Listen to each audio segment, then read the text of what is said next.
OBC नेते लक्ष्मण हाके यांचा एक वादग्रस्त व्हिडिओ सध्या सोशल मीडियावरती व्हायरल होत आहे आणि त्यामुळेच आता लक्ष्मण हाके यांच्याबद्दल नाराजी देखील आता व्यक्त केली जात आहे।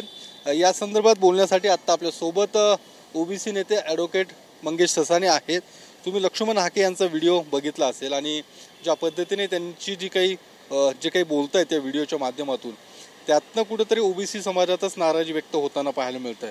काय तुमची प्रतिक्रिया? तो व्हिडिओ मी पाहिला हाके साहेबांचा आणि मुळामध्ये सकृत दर्शनी जर ते पाहिलं आणि त्यांच्यातलं ऐकलं तर आता त्याची सत्यता काय आहे ते मला माहीत नाही आहे किंवा त्यांचं काय स्पष्टीकरण आलं आहे त्याच्यावर ते पण माहीत नाही।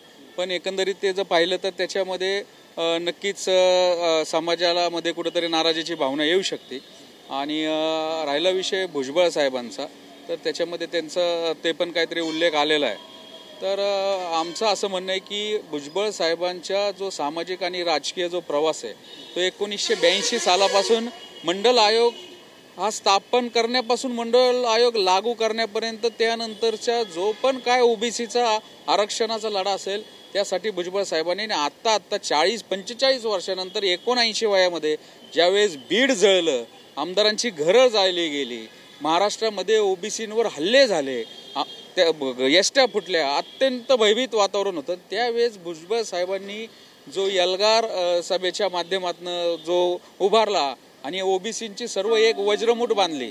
आता भुजबळ साहेबांबरोबर गोपीचंद पडळकर साहेब असतील, प्रकाश अण्णा शेंडगे असतील, आमचे पांडुरंग अण्णा मेरगळ असतील, त्यानंतर महादेव जानकर असतील, हाके सर असतील, वाघमारे असतील, त्याच्यानंतर मग ते सत्संग मुंडे असतील, अशा अनेक सर्व घटकांना भुजबळ साहेबांनी घेऊन हा लढा उभारला, ही एक वज्रमूठ केली। माझं सर्वांना म्हणजे ओबीसी माळी धनगर बांधवांना एक विनंती आहे की या माध्यमातून कोणी समाजावर कुठली आगपाखड करू नये किंवा एखादी काही वक्तव्य करू नये।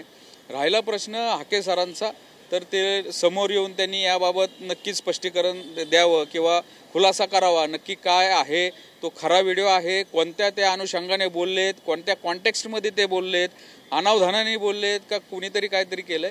पण एकंदरीमध्ये महाराष्ट्रामध्ये आता रात्र थोडी सोंग फार आहे ओबीसीसाठी, नेते कमी आणि प्रॉब्लेम जास्त आहेत। ओबीसीचा आरक्षणाचा प्रश्न आहे, ओबीसीच्या बिंदू नामावलीचा प्रश्न आहे, विद्यार्थ्यांचे प्रश्न आहेत, कुणबी दाखल्यांचा प्रश्न आहे, खूप मोठी लढाई आहे। त्याच्यामध्ये एक नाही 10 मंगेश ससाणे 10 लक्ष्मण हाके नवनाथ वाघमारे आले तरी कमी पडणार आहेत, कारण की खूप मोठा बॅकलॉग आहे, लढाई मोठी आहे। एकत्र येऊन ही चळवळ आपण टिकवली पाहिजे। त्यामुळं माझं सर्वांना आव्हान आहे की थोडंसं या संदर्भामध्ये समाजामध्ये तेढ होईल असं कोणी व्यक्त होऊ नका। आणि सर्वात महत्त्वाचं याच्यामध्ये भुजबळ साहेब हे महाराष्ट्राचे नाही तर देशाचे ओबीसीचे मसीहा आहेत। त्यांचं कार्य ओबीसीसाठी सांगणं याला म्हणजे एक काय 10 दिवस पुरणार नाहीत।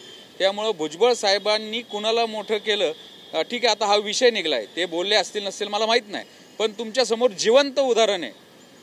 मंगेश ससाणे ज्या वेळेस पुण्यामध्ये उपोषणाला बसले, लक्ष्मण हाके नवनाथ वाघमारे आंतरवालीला बसले, त्याच वेळेस आंतरवालीमध्ये जरांगेचं उपोषण चालू होतं, तिथं अख्खं मंत्रिमंडळ तिथं पायघाड्या घालत होतं, जजेस जात होते, पण आमच्याकडे साधे तहसीलदार फिरकायला तयार नव्हते।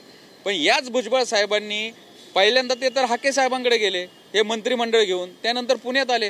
त्यामुळं आमच्यासारख्या सर्वसामान्य कार्यकर्त्याला मोठं करण्यामध्ये भुजबळ साहेबांचं खूप मोठं योगदान आहे आणि भुजबळ साहेबच आमचे नेते आहेत आणि हाके सर या संदर्भामध्ये नक्कीच समोर येऊन स्पष्टीकरण देतील, त्या व्हिडिओबाबतचा खुलासा देतील अशी आशा करतो।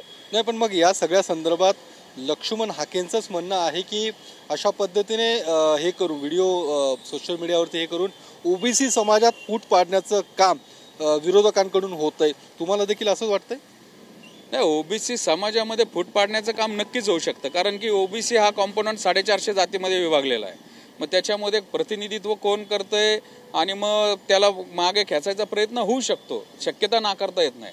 पण मला असं वाटतं की त्याच्यामध्ये मी पण आहे, ज्यावेळेस समाज आपल्याला एक चेहरा करतो, आपल्या पाठीमागे जातो, त्यावेळेस आपण त्या समाजाचा चेहरा असतो। त्यामुळं मला असं वाटतं की सर्वांनीच या प्रकरणावर एक लक्षात येते, सर्वांनीच समाजाचा चेहरा आपण असतो, आपलं बोलणं म्हणजे समाजाची भावना समजली जाते. त्यामुळं सर्वांनी सार्वजनिक ठिकाणी किंवा वैयक्तिक ठिकाणी पण व्यक्त होताना अत्यंत जबाबदारीने व्यक्त झालं पाहिजे. कारण की आजकाल रेकॉर्डिंगचा, आजकाल त्या व्हिडिओ याचा हिडन कॅमेऱ्याचं युग आहे. त्यामुळं कोणाच्या अशा एखाद्या वक्तव्याचा विपर्यास करून किंवा जर केला असेल तर ते व्हायरल करून अनावधानाने बोलता बोलता काय नाराजी कोणाची व्यक्त होत असती, ती नेत्यांबद्दल कार्यकर्त्यांची होत असती, कार्यकर्त्यांबद्दल नेत्यांची होत असती. पण हे आता हे काय प्रायव्हेट राहत नसतं, हे कोणी व्हायरल होतं आणि त्यांनी नुकसान होतं ते चळवळीचं. तर ते होऊ नये अशी माझी प्रामाणिक इच्छा आहे. आणि या वादावर पडदा टाकण्यासाठी हाके सर समोर येतील आणि स्पष्टीकरण देतील. कारण की या व्हिडिओबद्दल, त्याच्या सत्यतेबद्दल तेच सांगू शकतात. आणि जर तसा असेल तर नक्कीच त्याची आपण जे म्हणतो एक फॉरेन्सिक चौकशी एक होती व्हिडिओची, तर ते करण्यात यावी. कुणी केलं ते मागं समजून येईल. दुसरं तुमचंही नाव त्या व्हिडिओमध्ये त्यांनी घेतल्याचं दिसतंय, नवनाथ वाघमारे आणि मंगेश ससाने. पण ते स्पष्टीकरण देतात की न्यायालयीन लढाईमध्ये तुम्ही त्यांचे नेते आहात. मंगेश ससाने माझे नेते आहेत, त्यांच्याशी मी वारंवार संपर्क देखील साधलेला आहे त्या सगळ्या कार्यक्रमात. काय वाटतं की या सगळ्या वक्तव्यामध्ये वाटतं की कुठेतरी नाराजी या सगळ्या त्यांच्या त्या स्टेटमेंटवरून? नाही, आता मी त्यांच्याबरोबर एक पत्रकार परिषद केली. आम्ही आता PhDच्या विद्यार्थ्यांसाठी जलसमाधी आंदोलन केलं. आणि काही त्यांना माहिती पाहिजे असेल तर नक्कीच, कारण की मी 12 ते 13 वर्षापासून काम करतो. हाकेसाहेब आधी धनगर समाजाच्या आरक्षणाच्या, आता एक 3 वर्षापासून ते OBC चळवळीत आले आणि त्यांनी चांगलं एक फ्रंटवर आघाडी घेतली. आणि त्यांना काय अडचण असेल तर, कायदेशीर अडचण असेल तर ते नक्की मला फोन करतात.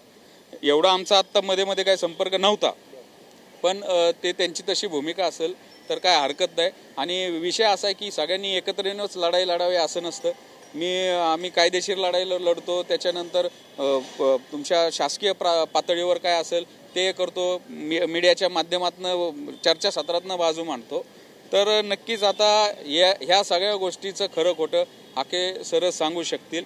पण आमची प्रामाणिक एक आहे की अख्खा OBC समाज खूप आशेने पाहतोय आणि चळवळ आणि अशी एकी व्हायला असे खूप म्हणजे त्याला वर्षानुवर्ष जातात. आणि आता ही जी मोठ बांधलेली आहे ती सुटली नाही पाहिजे.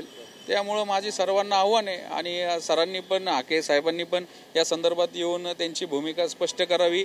आणि राहिला विषय भुजबळ साहेबांबद्दलचा, तर ते भुजबळ साहेबांनी जे OBCसाठी केलंय ते मला नाही वाटत अजून एक 50 वर्षामध्ये कोण करू शकेल.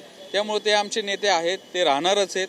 साहेबांची पण भूमिका अशीच असती की माझ्या नेतृत्वापेक्षा तुम्हाला कोणत्याही फ्रंटवर, कोणत्याही व्यासपीठावर, कोणत्याही पद्धतीने तुम्ही OBCचा लढा लढा. मी आत्तापर्यंत माझा 80 वय आहे आणि तरी मी लढतोय. आता ही कुठल्या तरी एक मजबूत खांद्यावर ही जबाबदारी आली पाहिजे. त्यामुळं समाजाचं काम करताना खूप जबाबदारीने काम केलं पाहिजे. आणि समाजाचं काम करताना मला जातीपातीमध्ये हे काही नसतं. OBCला खरं न्याय देण्यासाठी, कारण की खूप छोट्या छोट्या जाती आहेत त्याच्यामध्ये, पण जो यातल्या ज्या थोड्याशा प्रतिनिधित्व करणाऱ्या माळी, धनगर, वंजारी, तेली, तर मग त्यांना जर प्रतिनिधित्व समाजाने दिलंय तरी आलुतेदार बलुतेदार खूप आशेने बघतात ते. त्यामुळे त्यांनी या सगळ्या याच्यावरती पडदा टाकण्यासाठी दिलगिरी व्यक्त करावी त्या ज्या समाजाबद्दल त्यांनी वक्तव्य केलेलं आहे. तुम्हाला वाटतं तसं काही त्यांनी एकूण हे सगळं जर मी आशा करतो नक्कीच ते या संदर्भामध्ये समोर येतील, त्यांची भूमिका स्पष्ट करतील. जर त्यांच्याकडून असं वक्तव्य अनावधानाने झालं असेल तर दिलगिरी व्यक्त करतील आणि हे चळवळीसाठी खूप चांगलं ठरेल. धन्यवाद. तर मंगेश ससाने होते. आणि या सगळ्या संदर्भात जर पडदा टाकायचा असेल तर लक्ष्मण हाके यांनी तशी भूमिका मांडली पाहिजे आणि दिलगिरी देखील व्यक्त केली पाहिजे. आणि जर खरं असेल तर त्याची फॉरेन्सिक चौकशी देखील होणं गरजेचं आहे, जेणेकरून या सगळ्या चळवळीमध्ये फूट पाडण्याचं काम देखील केलं जात असल्याचा आरोप जसं लक्ष्मण हाके यांनी केलेला आहे तसाच मंगेश ससाने यांनी देखील केलेला आहे. त्यामुळे लक्ष्मण हाके यांना जर ही चळवळ पुढे न्यायची असेल तर जबाबदारीने आणि अशा पद्धतीने समाजात तेढ निर्माण होणार नाही असं वक्तव्य या पुढच्या काळात करू नये असंच मंगेश ससाने यांचं म्हणणं आहे. Cameraman Sushant Raut, Yogesh Borse, TV9 Marathi, Pune.